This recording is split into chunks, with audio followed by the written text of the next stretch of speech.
আসসালামু আলাইকুম এভরিওয়ান, আশা করি সবাই ভালো আছেন। আমি আলহামদুলিল্লাহ খুবই ভালো আছি। তো আজকে যেই ব্যাপারটা নিয়ে কথা বলবো সেটা হচ্ছে ওভার থিঙ্কিং, যেটার একটা ম্যাসিভ ইফেক্ট আমার উপর খুব বাজেভাবে ফেলছে। এখন ব্যাপারটা হচ্ছে, আপনার কি কখনো মনে হয়েছে এমন যে ওই মানুষটা আমার সাথে এটা কেন বললো, ওই মানুষটা আমার সাথে এমনটা কেন করলো, এবং এইটা নিয়ে চিন্তা করতে করতে রাত হয়ে গেছে এবং আপনার মানে ঘুমোতে যেতে পারেনি এমন একটা অবস্থা। অথবা কখনো বা মনে হইতে পারে যে অমুক লোক উনি কি আমার উপর রাগ করছেন, এবং এইটা নিয়ে আপনি চিন্তা করতেই থাকেন। আচ্ছা, এরকমটার যদি হয় আপনার সাথে, তবে ধরে নেওয়া যেতে পারে যে আপনি হচ্ছে ওভার থিঙ্কিং এর শিকার। ওকে, তো আমরা তো প্রবলেম আইডেন্টিফাই করলাম। এখন আমরা যে বিষয়গুলো নিয়ে কথা বলবো যে অতিরিক্ত চিন্তা কি আসলে, বা এখন অতিরিক্ত চিন্তা আসলে কেন হয়, বা আমাদের মস্তিষ্ক অতিরিক্ত চিন্তা কেন করে, এর ক্ষতিকর প্রভাবগুলো কি কি, এবং সবচাইতে গুরুত্বপূর্ণ বিষয়, আমরা কিভাবে এই অতিরিক্ত চিন্তা বা ওভার থিঙ্কিং এই বদ অভ্যাস থেকে বেরিয়ে আসবো। আমি প্রথমে দুইটা রিয়েল লাইফ এক্সাম্পল দিয়ে প্রবলেমটা শুরু করব। আচ্ছা, যেমন প্রথম এক্সাম্পল হিসেবে আমি বলবো যে সামাজিক পরিস্থিতি। ধরুন আপনি কোথাও একটা কোনো পার্টিতে ঘুরতে গেছেন। তো ওইখানে ঘুরতে যাওয়ার পর আপনি কি করলেন, হয়তো বা কাউকে হাই বা হ্যালো বললেন বা সালাম দিলেন হোয়াটএভার, এবং আপনি দেখলেন কি যে উনি আপনাকে গুরুত্ব না দিয়ে চলে গেল। এবং আপনি কি করলেন, এটা নিয়ে চিন্তা করতে থাকলেন যে উনি কি আমার উপর রাগ করেছেন, আমি কি ওনাকে ভুল কিছু বলেছি, অথবা উনি কি আমার বন্ধু থাকতে চান না। কিন্তু যদি রিয়েল লাইফ চিন্তা করি, ওই সময়টার কি হয়েছে, হয়তো উনি শুনতেই পান নাই, বা উনি বুঝতেই পারেন নাই, অথবা কাজের চাপে উনি হয়তোবা ওনার মানসিক অবস্থা এমন ছিল যে আপনার কথা উনি মনোযোগ দিতে পারেন নাই, উনি তার অবচেতন মনে অন্য কিছু চিন্তা করতেছিলেন, যার কারণে আপনাকে নোটিস করতে পারেনি। হতেই পারে, তাই না? এবং আরেকটা আমি এক্সাম্পল দিই।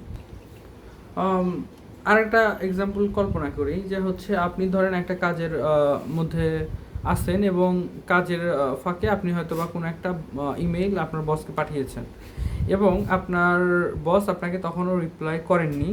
ততক্ষণে আপনি অনেক কিছু ভেবে বসে আছেন যে বসকে আমার উপর রাগ করেছেন, আমার কি হাই হাই আমার কি চাকরিটা চলে গেল। আপনি হয়তো ভেবে বসতে পারবেন যে ইমেলটা যে পাঠাইছি ওটা কি ভুল ভুল ছিল, বা আমি কি ভুল অ্যাড্রেসে পাঠালাম, এই ধরনের নানান ধরনের কথা মাথায় ঘুরপাক খেতেই থাকে।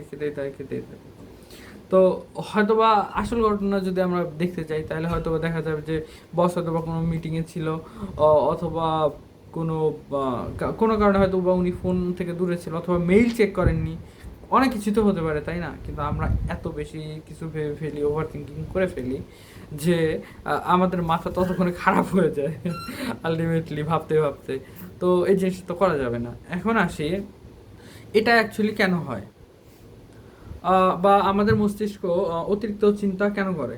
নিউরোসায়েন্স বলে যে আমাদের মস্তিষ্কের একটি অংশ, যাকে বলে ডিফল্ট মোড নেটওয়ার্ক বা সংক্ষেপে ডিএমএন, এটি সক্রিয় হয় যখন আমরা কিছু করছি না, বা যখন আমরা রিল্যাক্স করছি, বা ঘুমানোর ট্রাই করছি, বা বিশ্রাম নিচ্ছি। এই সময়টাতে আমরা যখন কোনো কাজের সাথে অ্যাটাচ না।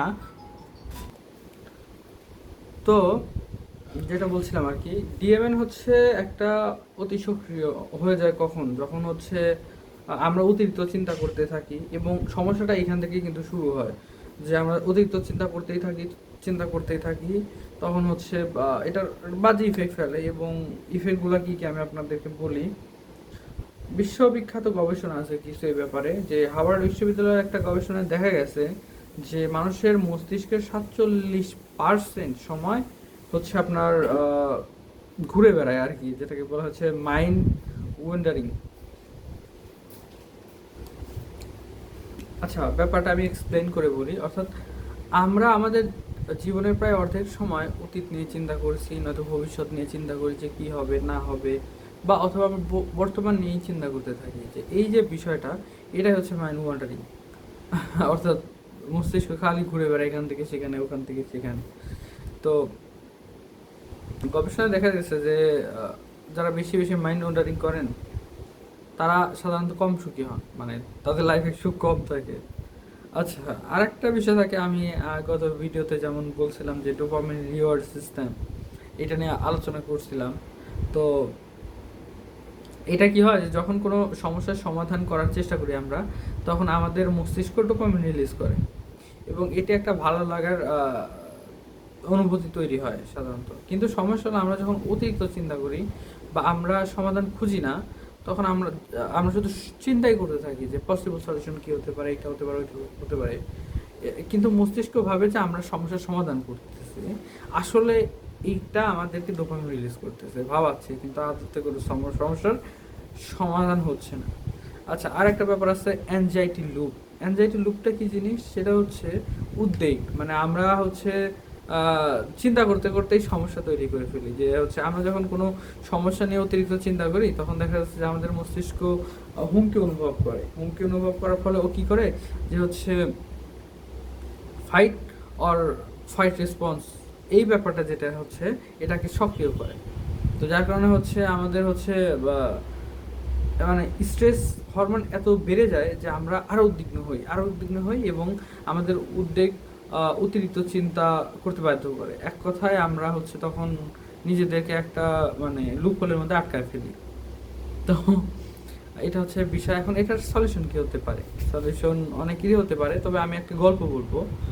গল্পটা ধরেন একটা মানুষ যার নাম হচ্ছে সাহারা, আমরা ধরে নিচ্ছি। যদিও বাস্তবিক লাইফে কারোর সাথে মিলে গেলে আমি আসলে দায়ী থাকবো না। যে গল্পটা হচ্ছে এরকম যে ধরেন একটা মেয়ে যার নাম সাহারা এবং যার বয়স ধরলাম 26 বছর, এবং she is a corporate women, কর্পোরেটে চাকরি করেন। এখন সাহারার সমস্যা হচ্ছে অতিরিক্ত চিন্তা করেন তিনি। তিনি প্রতিটা ছোট বিষয় নিয়ে ঘন্টার পর ঘন্টা চিন্তা করতেই থাকেন এবং উদাহরণস্বরূপ ধরেন